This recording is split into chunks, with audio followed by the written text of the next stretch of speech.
This is Analog Spectrum. Clearly you must be lost because you really shouldn't be here.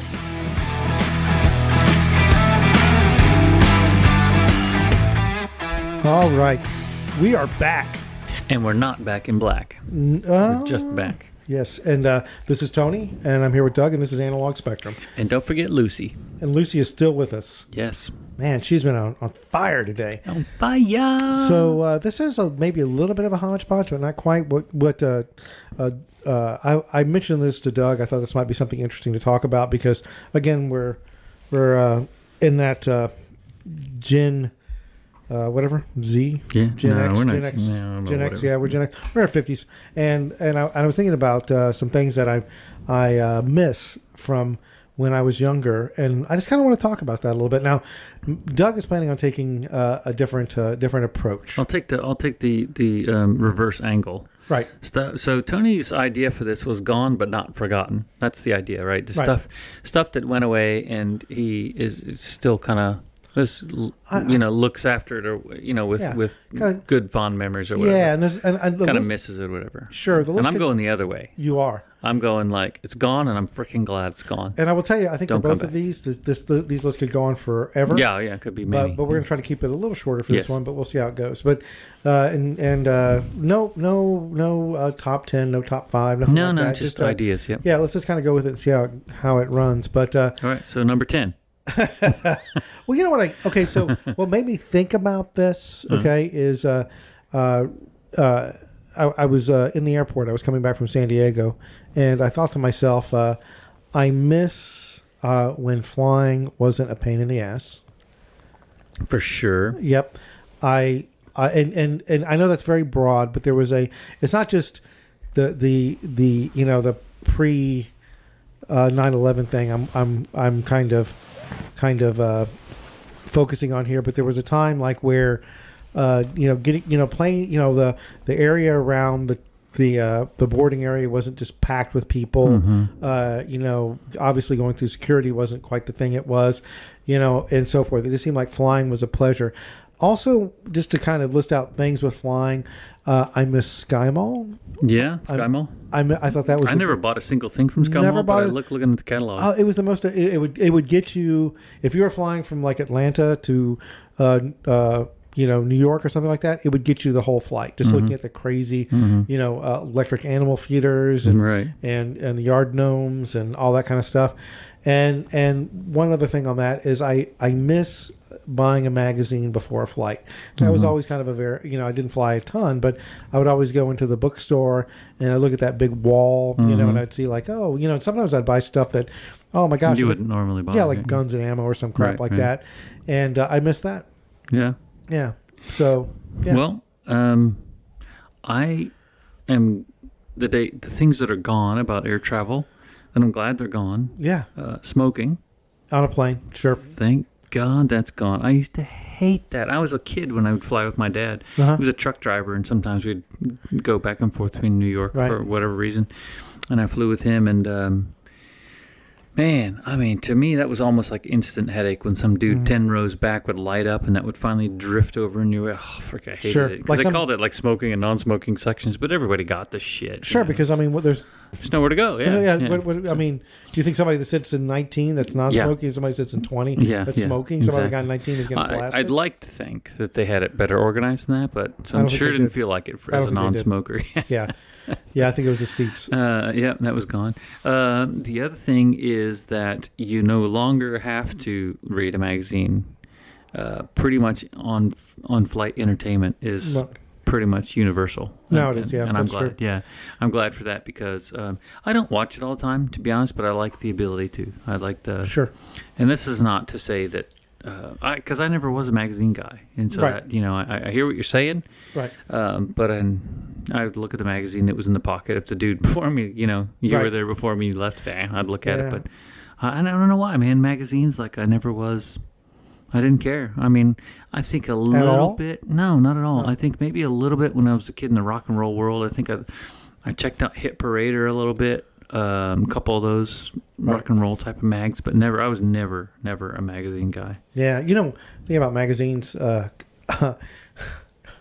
Are you ready to digress? Let's do it. Okay, so we're going to start using wife's names. We were avoiding, but now that they've been on a podcast, Yeah, they've been on a podcast. Yeah. So Melanie and I were in San Diego recently, and I had my phone and I had it hooked to the car rental, and it was playing stuff off my playlist. And just recently, I put a bunch of songs from the movie Heavy Metal.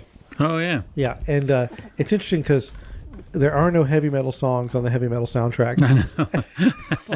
Like Don Henley, Yeah, Sammy Hagar, Yeah, people like that, And whoa, yeah, that was get it, Lucy. That was a Lucy settling in for a nap. Yeah, so but I was, I think Melanie had seen the movie Heavy Metal, and I commented to her that I didn't read a lot of heavy metal, but I do kind of miss the concept of like a heavy metal magazine. Like I think that's kind of gone too. Yeah, I've never got into it at all. I just remember thinking the artwork was, I mean, again, it was, boobies, right? But with that said, beyond that. What are you, Crumb? Well, Crumb, geez, that's a whole other thing, right? Yeah, that's a whole other thing. Yeah, so, but there were on that topic, I would say that's if I had to take a wild guess and going through my memory, I would say probably Mad Magazine was the magazine I bought more than any other. Sure. Just because I like that. Cracked? Yeah, I didn't really get cracked. I like Mad.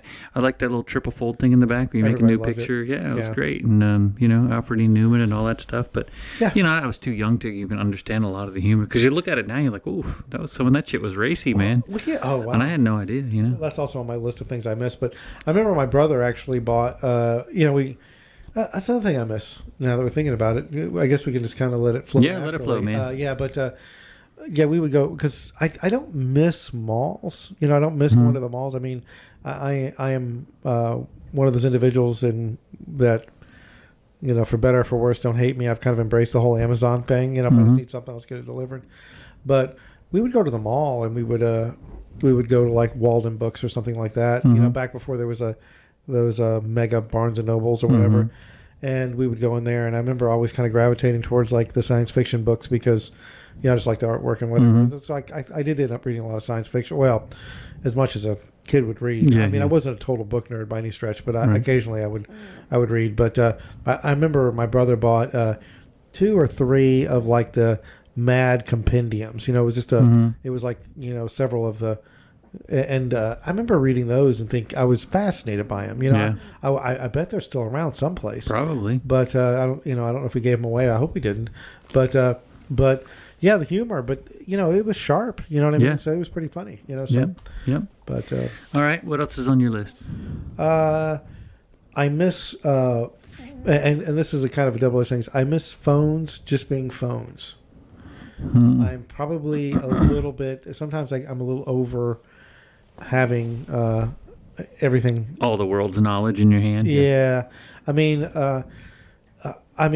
just like everybody else. I'm on my phone all the time. Like if I'm leaving the room, I look for my phone to take it with me. And so it's, again, I appreciate the power that it gives me, but I kind of miss like not having.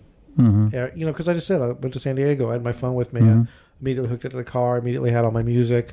I had a lot of times now. I've even gotten to the point now when I'm let's say I needed something I would normally do on my laptop. I'll just do it on my phone. You know what I mean? So, and I don't know if I necessarily miss it, but miss the simplicity of times before. But I don't know if what we're in right now is such a good thing.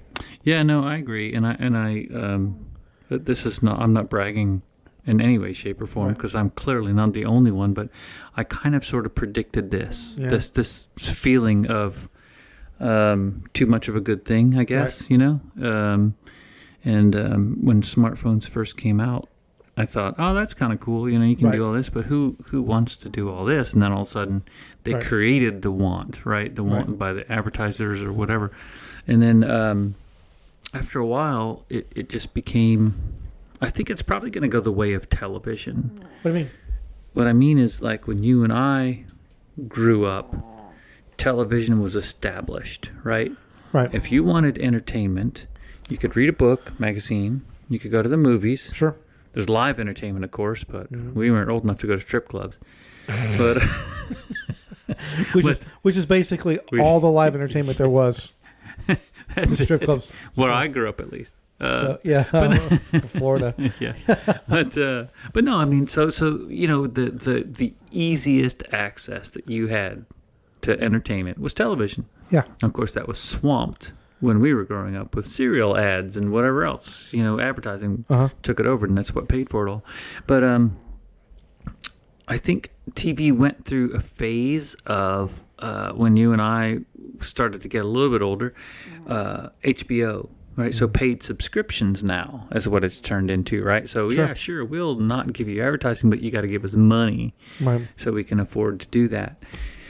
And then now, when streaming came on, it's like you're going to get advertising just about anywhere. Of course, you can still pay for HBO or whatever, but the point is that it's so what's the word I'm looking for? Taken for granted. Right? You can take it or leave it. There's so many places. You don't need a television. You got a screen in your car. You watch TV on your car nowadays if you want. So the television itself has been replaced by the idea of television. Yeah. And I'm worried that phones themselves, if you want to call it that, or call it a personal computer or whatever, is going to be replaced by that idea. And it's going to be that information is going to be so everywhere that the physical phone is going to become irrelevant. Does that make sense? Yeah. Sort of like the doomsday movies, where screens are everywhere and there's a blimp flying around giving you advertising. So I don't think it's going to a better place. I think it's going to continually go to a worse place. What's going to take its place? I'm not sure. I mean, because you and I mentioned this just briefly the other day. Like Elon Musk wants you to have a freaking brain chip. Yeah. You won't even need a screen. Right. It'll just project into your neurons. Also, God, man, we're getting into that place. I mean, that's what is it? Facebook, Mark. Oh yeah, Meta. Yeah, Meta. Yeah. But that's a whole. Let's save that as a topic because I don't know much about it. Yeah, do a little research I'll. I mean, is that a thing now? Do people do Meta? Only when they can't afford crack. I don't know. Well, I mean, it's looking for that 3D world that you kind of live in. Well, yeah. So there's some deeper elements to it that I think that is also a double-edged sword. The application of that particular idea can be extremely valuable. Okay, so we're in it. Let's just dive into it. I think television is one of the worst inventions ever. I lie. Let me rephrase that. Television is a great invention, but I think the application of television was bastardized by advertising agencies and people who wanted to make money, and therefore the ability to have a nationwide communications platform for entertainment was spoiled by advertisers.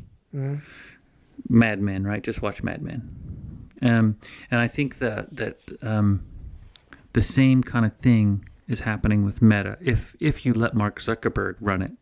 But NVIDIA is trying to set up a universe similar to Meta where you can actually use it for good. So as an example, you want to start, I'll just use a basic example. You want to start a factory, right? Let's say you build widgets and you want to start a factory. You can create that entire supply chain in your 3D world, in your Meta world, and see if it all works before you actually spend the money and go build the factory. And you can make changes, and you, literally to the point down to the inch.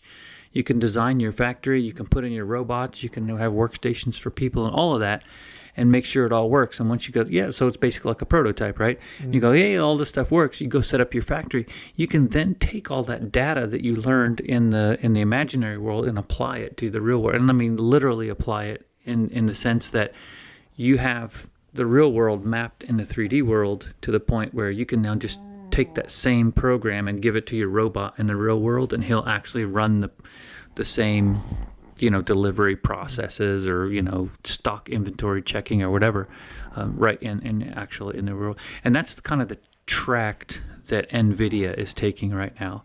It was Mark Zuckerberg and cronies like him. They're trying to set it up to where continually pay me a monthly fee and I'm going to feed you with entertainment, like what is that, Wall-E, all those people floating around on the floating lounge chairs. That's what Zuckerberg is headed down that direction. So anyway, I don't know where I got all that from, and why the hell are we even talking about this? I don't know, man. Okay, that was the deepest rabbit hole we've gone down so far. Well, Tony's over there falling asleep. You hear me snoring? Yeah. But, I think the brisket's kicking in. no, it's a deep conversation, man. But like I said, when you But do a little research on that and check out NVIDIA and what they're doing. I don't think I need to now. You need to, because that was not a great explanation. But anyway, yeah, phones. Anyway. Yes. So I was going to say this about phones, and you did not tell me that phones were on your list, but I was thinking on my way here today, I don't miss having to remember people's phone numbers. Oh, isn't that nice? Man, because I was a kid, I had it. I had been at 5 or 6 probably, but I remembered them.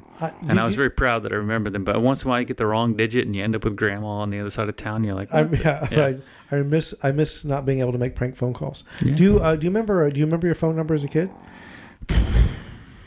No, for some reason I remember my bus number when I was in junior high, 213.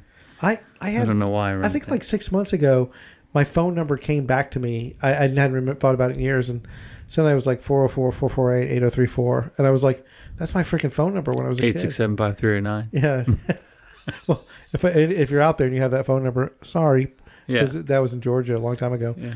But yeah, I couldn't. I just came to me, but yeah, I don't have to do that. So all right. So anyway, all right. What else is on your list? That was crazy. Tangible media. I do miss that somewhat. Okay. Well, and again, you talk about vinyl and all that kind of stuff, but I think also tangible media like CDs and It's not that I miss the CDs, but I do miss and all of these things to a certain extent, like the fact that, like you mentioned, things that are like the flight thing. You made a very good point that I do like the fact that now when you get on a flight, I can just pull out my computer on my phone and I've got full access to their entertainment system, right? Rather than having, to rent a video player or God knows what, right? Right. So even this, I like Spotify. Don't get me wrong. I like the fact that I have all my music at my fingertips, but Spotify is not perfect, and there's something nice about having physical media, like a DVD, Blu-ray. Yeah, to me, there, and again, I know I'm not alone in this, but I know I'm definitely in the minority.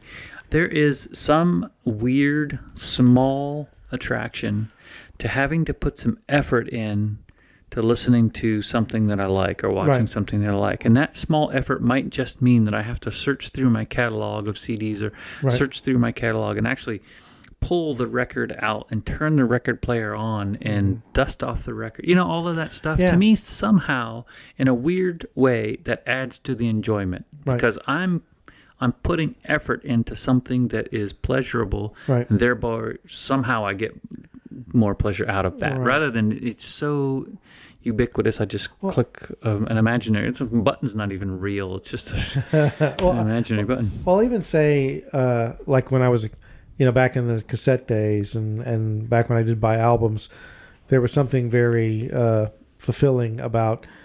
We had Turtles records and tapes where I grew up in Atlanta. Oh yeah, Peaches and Turtles and all that kind of stuff. Yeah, and going to the record store and looking at the store picks and knowing that, hey, if you like REO Speedwagon, you're probably gonna like this Steve Miller Band album or whatever. It was like this level of discovery, right along the way. Yeah, and you had to invest in that shit because you couldn't download one song. Exactly. You had to pay $8.99. You bought the whole thing. Yeah, for a cassette that may only have one good song on it. And you listened to that whole cassette. Yeah. You did, or you played that whole record, and you were very you were in sync with what artists were coming out and so forth.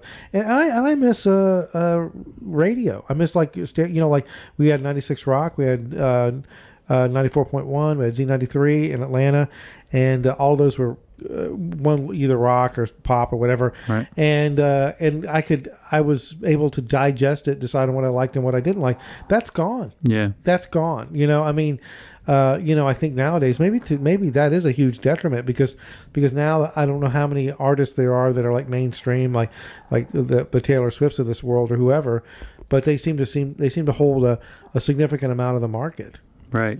I think about that sometimes too, and I'm not sure if it's had not always been that way. Like coming up through the 60s and 70s, record companies, they were wrestling A&M versus Capitol or whatever. Right. But they, five companies probably held most of the power. You didn't hear about independent artists. Right. I mean, that was rare that you heard of that.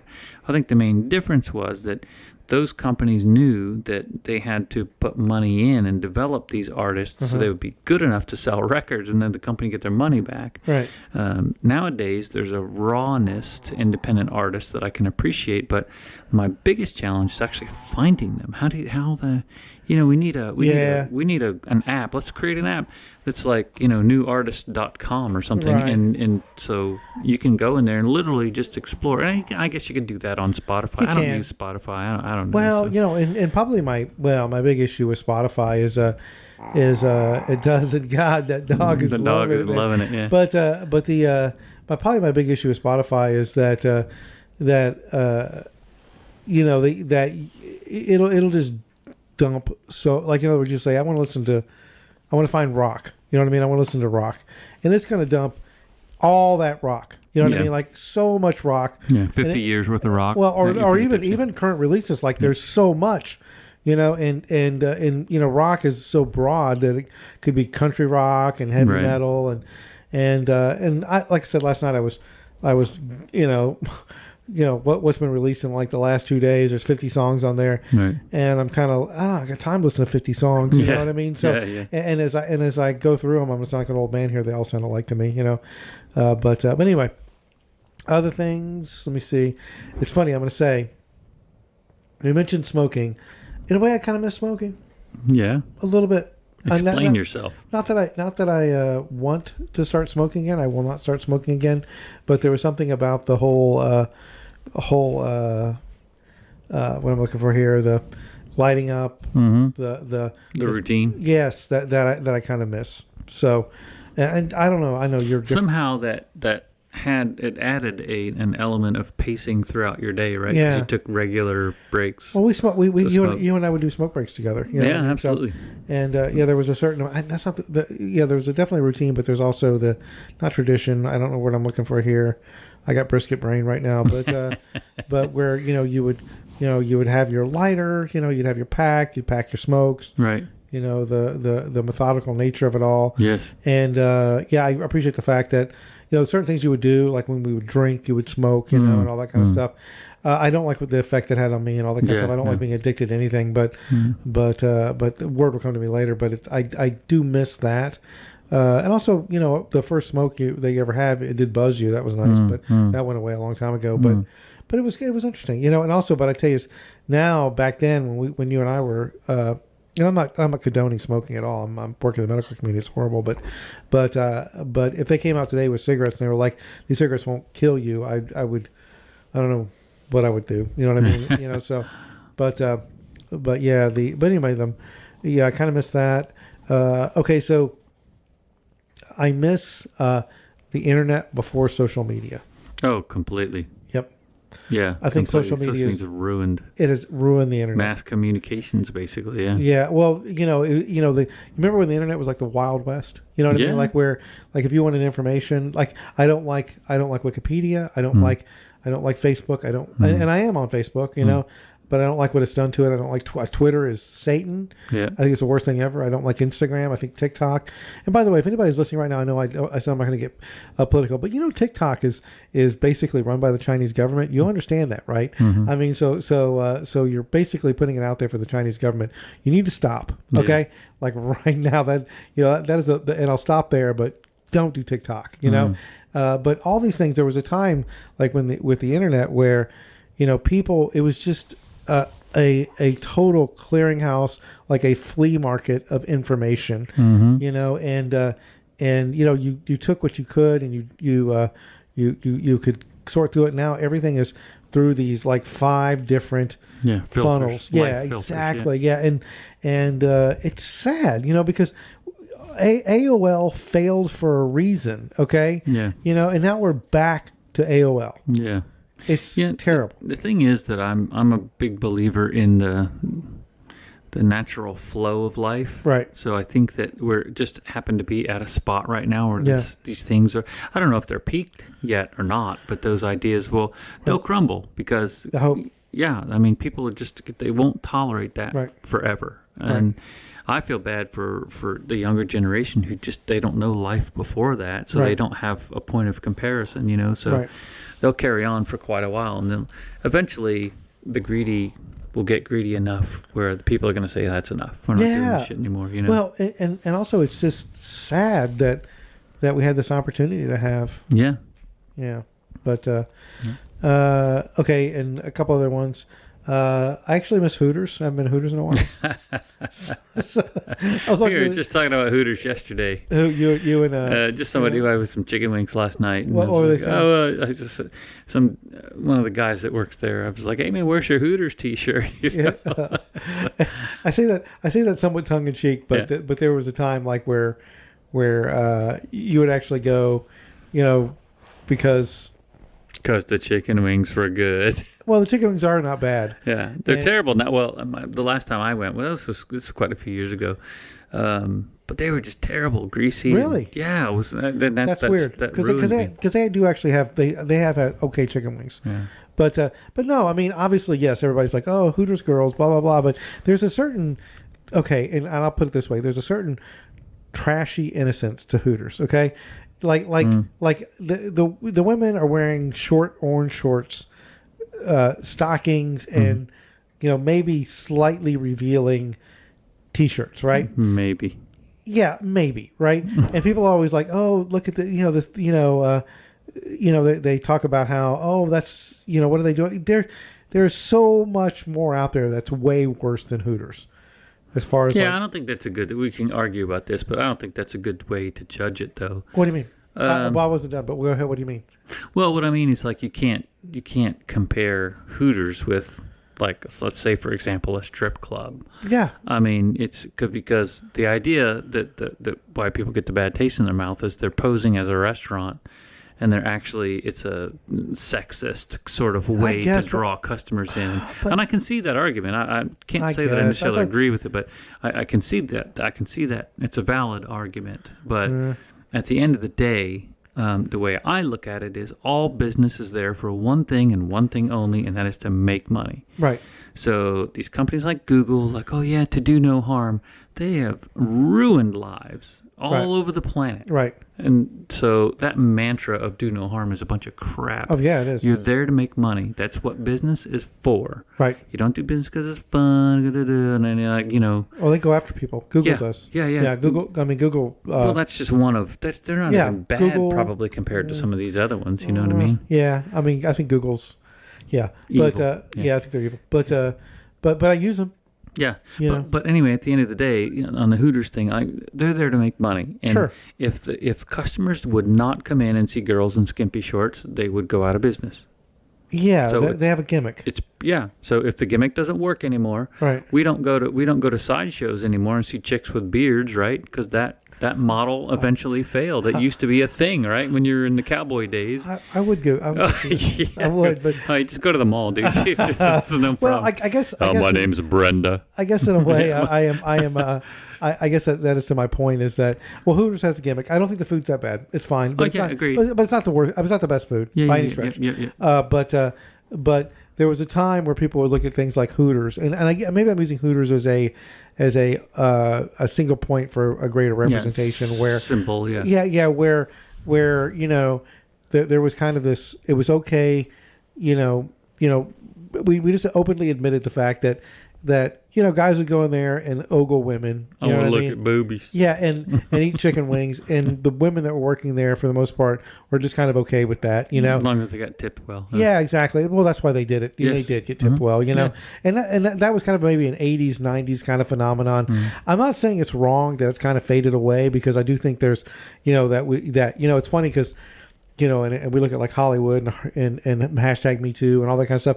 There's no doubt it's a good thing that all that happened, okay? Because there was some stuff going on in Hollywood that needed to stop. You know what I mean? It did, but it really just kind of blasted everything. I again, we always promise not to get too political on these podcasts, but you look at like there was the ring girls that hold up the cards, or those Formula One girls, and they're in individuals that really could give a crap about fighting or give a crap about Formula One, drove those women so they no longer have those opportunities, jobs, and I think that's the same with Hooters. I mean, or places like Hooters where individuals that never ate a chicken wing at Hooters, made it difficult for those types of places to exist. Yeah, canceled them.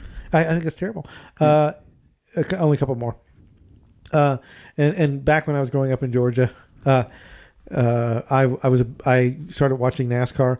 I missed NASCAR when it was just a Southern thing.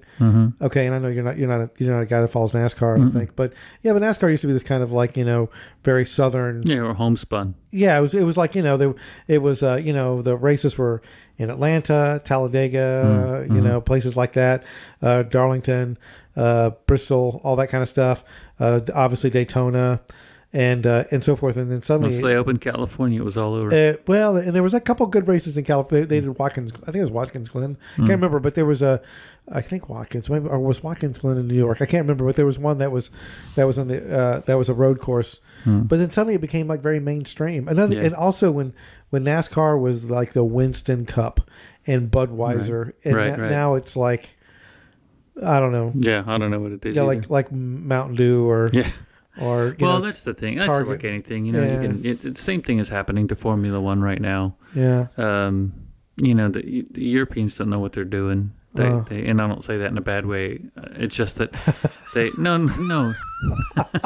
I didn't mean it like Europeans don't know what they're doing. What I'm saying is I don't think the Europeans that are so what's happening right now in Formula One is they're expanding quickly, and they're coming to America. So they're racing in Austin this weekend, as a matter of fact. Cool.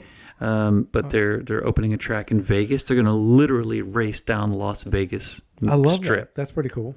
Right, but there's going to be more and more F1 races here, and the reason they're doing it is because 5 years ago or 4 years ago, whatever, Netflix started that series, Drive to Survive, people and if you haven't watched it, it's really good. I heard. It's very, very popular. It's very well made and all that stuff. But what's happening is Formula One is the NASCAR of Europe, right? And it's been European, with occasional races here and there. They go to Japan, they go to Africa here and there, whatever, Australia and such. But they are going to come here in greater numbers, races, I mean, and corporate interests are going to take over, and the money's going to. It's always big money. Formula One's big money, but the advertising industry is gonna rape Formula One, and it's not going to be fun to watch anymore. That's what I think. It's tragic. Yeah, it's just the same thing happened in NASCAR. It's the same damn thing. Yeah, I mean NASCAR again. It's there's all kinds of things that I think maybe made NASCAR not as appealing as it used to be, but I'll guarantee you 99.9% of that stems from sponsorships, owners wanting more money. You know, the same thing happened to baseball, same thing happened to football. Sure. Jerry Jones brought Pepsi into the deal and screwed up the NFL forever, and it's never gone back, and it won't go back. Because now a mediocre player in the NFL, which is still an exceptional athlete, a mediocre player in the NFL can earn, a very, very comfortable living. Right. Playing, I don't know how many games they play in a year. 16? 16, yeah. So 16 games and times 4 for practices per week, and you can earn, $300,000, $400,000, $500,000 a year. Just keep that head freaking from getting bashed around. Yeah. So anyway. Yeah. So and I think. Why are you going dark today, man? Oh, this is like dark. That's okay. And I put comic books on here too, but but only because I don't read them anymore and I miss them. Right. So they're still producing them, right? Yeah, but I don't think they're worth it what like they used to be. Yeah. But that's probably just me being an old guy. So is there anything that before we go full circle here, is there anything where that it's gone and you're like good riddance? Anything else? No, I look forward to the day that I can answer that question by saying telemarketers. I know. because they annoy the living crap out of the entire world. Why do we not have a senator that will go and say that's illegal? You can't farm people's phone numbers and stuff. Well, they blow up my phone like crazy. Yeah, I know, mine phone, too. I just bought a house, dude. They sell my freaking phone number to every. Oh shit. Anyway, let's see. Gone and glad to be gone. I would say lack of seat belts, and I mean that in a way like when you and I were growing up, seat belts were kind of optional. Yeah. You know what I mean? Sometimes you wore them. Most time you didn't. Most time you didn't. And then good old, we were talking about Lee Iacocca the other day, but Ralph Nader came along and, hey, this is it. We got to make this mandatory. I'm glad that happened. I'm the lack of seatbelts is. It is such a weird thing, the seatbelt thing to me. Why? Well, to your point, there was a. The fact that you're taking a 3,000-pound vehicle and hurtling it through space without any safety devices. You're exactly right, though. There, I went like the Catalina we were talking about in the last podcast. It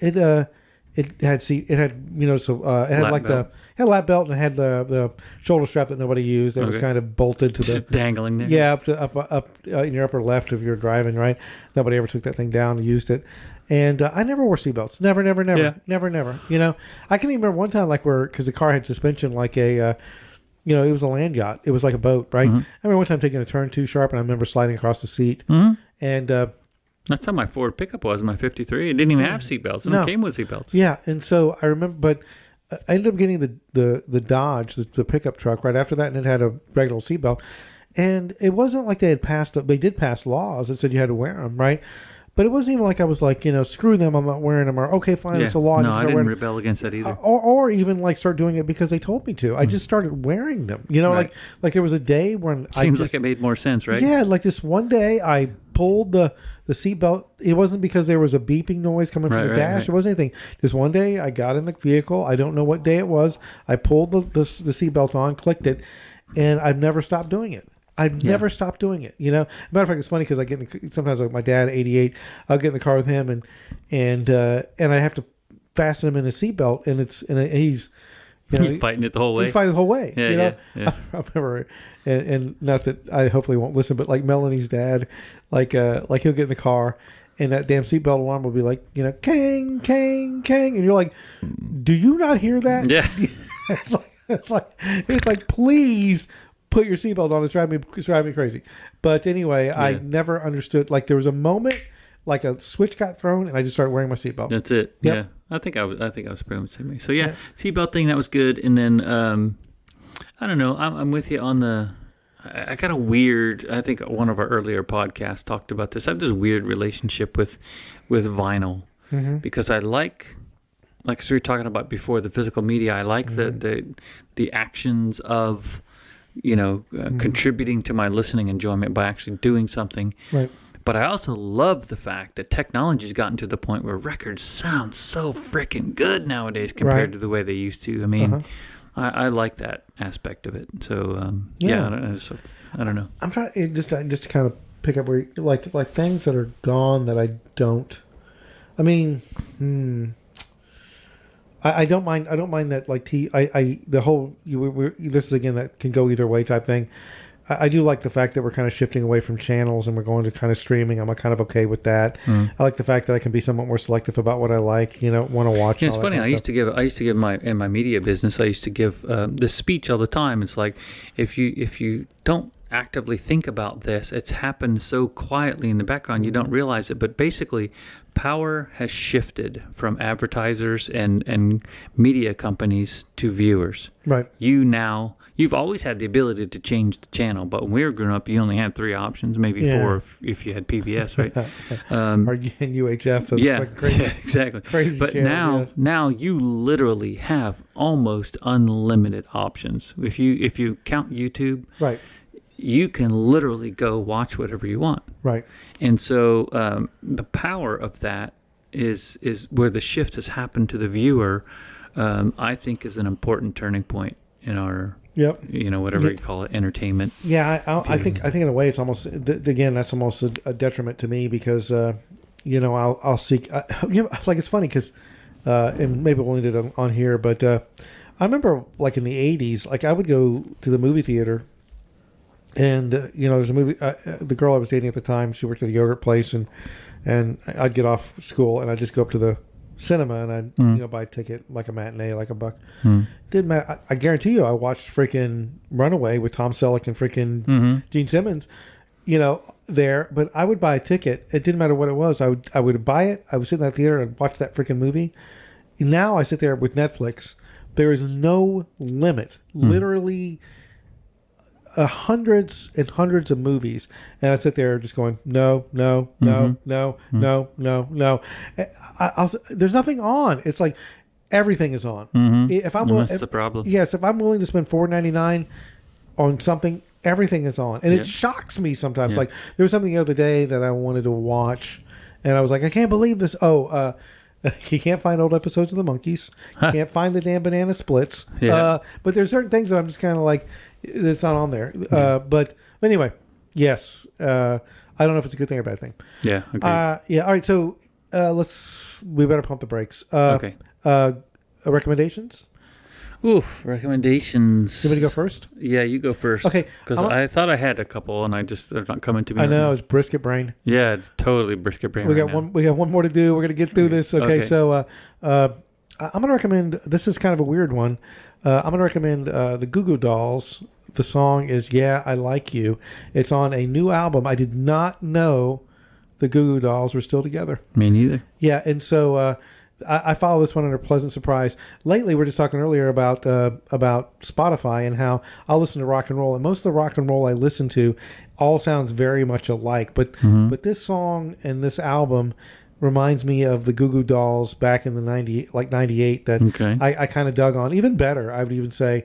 So again, I remember late 1990s. They weren't my favorite band. Probably, this was probably my third or fourth music renaissance. Always looking for new music, and I definitely owned Dizzy Up the Girl, and I played the shit out of it. But anyway, this song, again, the name of the song is "Yeah, I Like You." The name of the album is Chaos Bloom, Goo Goo Dolls. If you just want to hear something that, again, kind of makes you feel good, got a really strong hook, I recommend that. I'm sitting here thinking, and I'm racking my brain. I know I had a couple of recommendations, and I'm just drawing a blank. So that's okay. I'm leaving it there. Okay, so Doug's recommendation is don't eat brisket before you do podcast. Yeah, because I am dropping quick. All right, got it. Okay, we'll end it there, and I hope everybody has a great day, and we'll talk to you next time.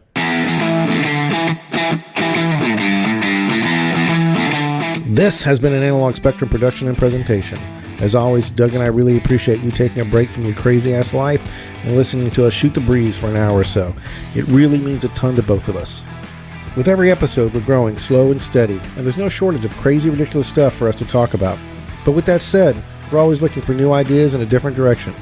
So if you have a show suggestion, or hell, if you have a fascinating story you want to tell, send us an email at analogspectrum, and that's all one word, at gmail.com. And maybe we'll talk about what you want to hear. Or better yet, maybe you can be a guest on the world's fastest growing podcast that happens to be hosted by two 50-something-year-old guys talking about mindless idiocy. As I've stressed in the past, we have a website. You can find the link in the show's description. Check it out. I can pretty much guarantee that you'll find something that interests you from one of our previous posts. Even more essential, please follow us. We're on all the major platforms, including Spotify and Apple Podcasts. Once subscribed, you'll get a heads up about our weekly uploads. Finally, for any cast you've enjoyed, please leave a comment. I read them all. And leave a 5-star review. And if you're thinking about leaving something less than 5 stars, I'll just go ahead and say it. That's pretty messed up. But hey, that's fine. You gotta do what you gotta do. Oh, and you can do us one other favor. Share our show with friends, family, enemies, and maybe that random stranger on the subway that had that crazy-ass look in his eyes. Sharing makes us grow. And the bigger our Analog Spectrum community gets, the better our shows will be. Okay, that last part's not necessarily true, but sharing is caring or some such nonsense. As always, thanks for joining us on this ride, and we look forward to sharing more Analog Spectrum awesomeness with you soon.